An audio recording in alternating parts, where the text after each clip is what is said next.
Hello, hello! Magandang buhay!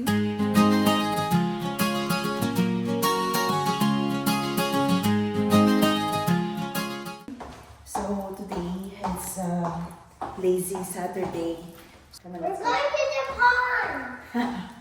So, since kailangan natin ng konting steps a day, at least 5,000 steps. So, puntahan namin yung isa sa mga trail na malapit dito sa apartment namin. So, let's see. First time namin pumunta doon. So, let's discover it. Let's go and explore it. Palit kami ng jacket kasi hindi pala kaya ng hoodie yung lamig sa labas. Parang mga nasa 8 degrees ngayon, pero mahangin. Kaya medyo hindi kaya ng hoodie lang. So, nagpalit kami muna. So, yun. We're on the way na to the trail. So, let's see kung ano meron doon.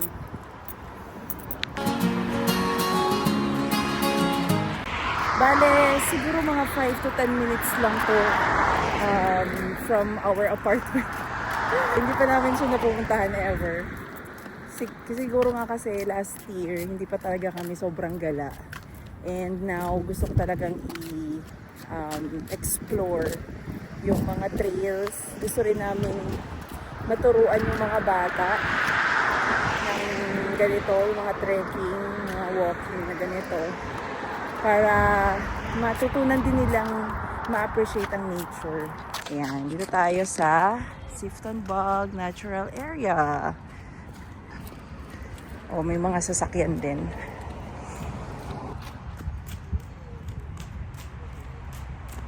Kuya, are you excited? Yeah? What do you think will we see in the forest? A what? A pond. A pond? Some reminders before we go inside.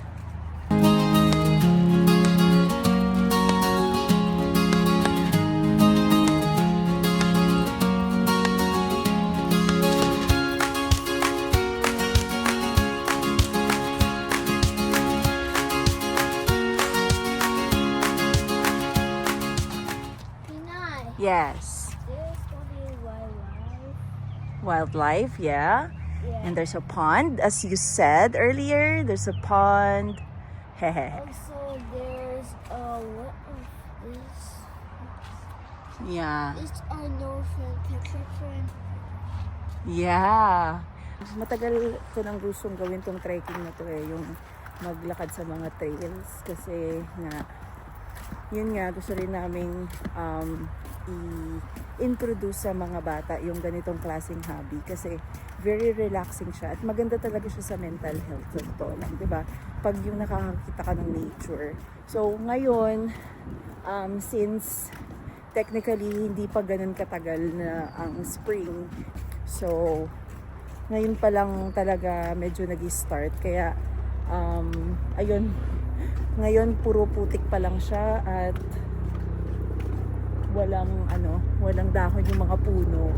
Pero still, okay pa rin.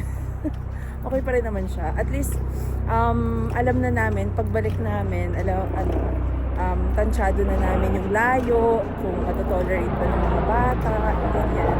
And, maganda rin na makita siya, yung before and after na fully bloomed na yung mga halaman. Kasi para mas ma-appreciate natin, di ba, na uy, dati ganito lang siya. Tapos, biglang pagbalik namin dito, ang ganda na kasi punong-puno na siya ng kulay. Di ba? Hi! It's all mud and dry trees. Hindi ko alam kung bakit, pero nami-mesmerize ako sa silhouette ng mga puno na ganito.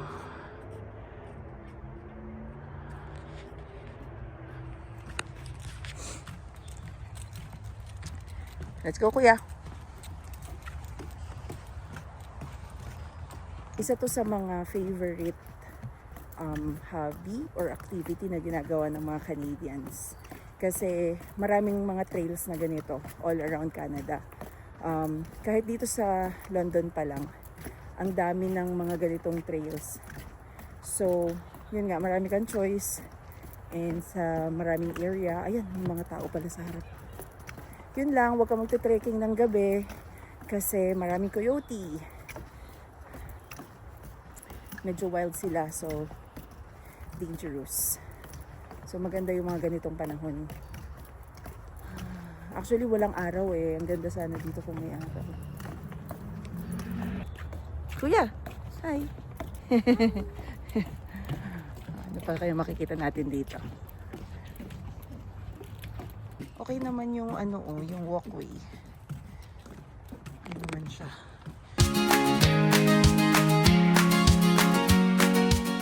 May nakasalubong kami na nakawagon. Nakasagay yung bata. So, pwedeng magdala ng wagon or stroller kung may mga baby. Una oh, may mga bagong tubo na kasi makikita mo na bright green siya. Grass. Excited na ako bumalik dito na punong-puno na siya ng kulay. Kasi, tignan nyo naman, ang daming puno. Ang daming puno. As in. Maganda rin yung minsan ano eh, yung tamang chill lang. Asan na yung mag-ama ko? Si tatay tsaka si Elise na unang maglakad. So, siguro most probably nandun na sila sa dulo. So, sa dulo nito is yung pond. I don't think, Kuya, we will see the plants that you saw in the bulletin board.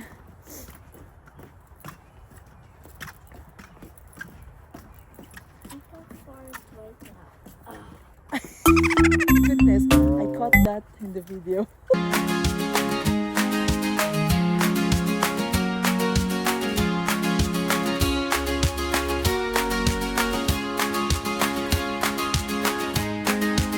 Yes. Ayan, medyo dito marami ng mga ano, ayun o, mga buds. Ay, what's that? Oh, here. Wow! Ang ganda!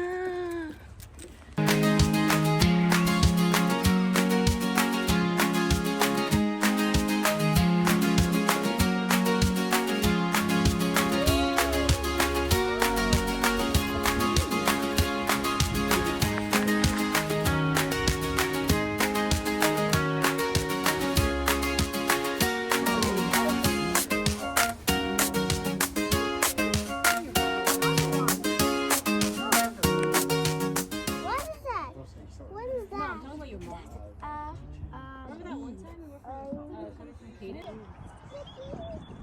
What is that? What is that? That's big. Oh! Ginagawa. Ang bait ni Haring Araw, nagpakita siya.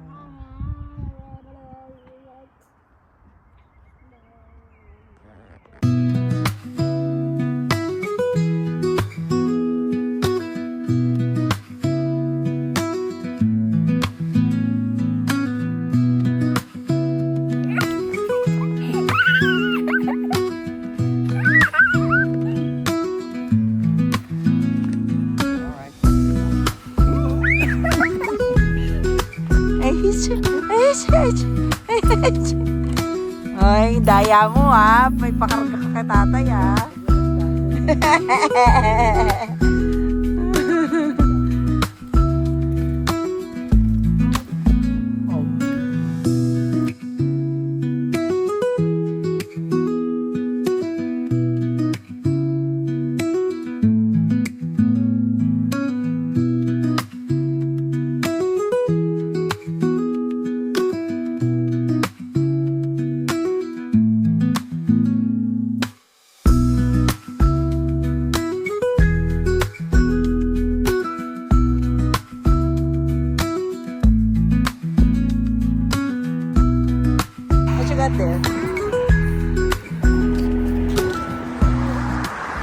diba? Success tayo sa almost 5,000 na walks. Success! Hanggang sa muli. Paalam!